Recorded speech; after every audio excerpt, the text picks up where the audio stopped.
અમદાવાદ મનપાનો પાળતુ શ્વાન મુદ્દે મહત્વનો નિર્ણય છે। પાળતુ શ્વાનની નોંધણી કરાવવી ફરજિયાત રહેશે। રખડતા ઢોર બાદ હવે પાળતુ શ્વાનની નોંધણી ફરજિયાત થઈ ગઈ છે। 1 જાન્યુઆરી 2025 થી 90 દિવસમાં આ નોંધણી કરાવવાની રહેશે। તો વેક્સિનેશન ફરવા સુધીના નિયમો નક્કી કરાશે। શ્વાનને પણ RFID ટેગ દ્વારા ઓળખવામાં આવશે, કારણ કે અનેક પાલતુ શ્વાન દ્વારા પણ હુમલાના ઘટના જે સામે આવી હતી ત્યારબાદ અમદાવાદ મનપાનો આ નિર્ણય। વધુ વિગતો સાથે અમારા સંવાદદાતા કશ્યપ જોડાયા છે। જી કશ્યપ, હવે પાલતુ શ્વાનની પણ નોંધણી કરાવવાની રહેશે, શું છે નિયમો?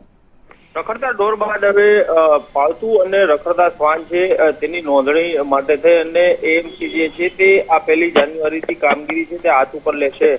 જે પાલતુ શ્વાન છે માલિકો દ્વારા 3 મહિનામાં તમામ જે પાલતુ શ્વાન છે તેની નોંધણી છે તે કરાવવી પડશે અને તેને એક RFID છે તે આપવામાં આવશે ને તેમના વેક્સિનેશન થી લઈને હરવા ફરવા સુધીની તમામ જે ગાઈડલાઈન કોર્પોરેશન દ્વારા તૈયાર કરવામાં આવશે અને તેનું ચુસ્તપણે પાલન કરવાનું રહેશે।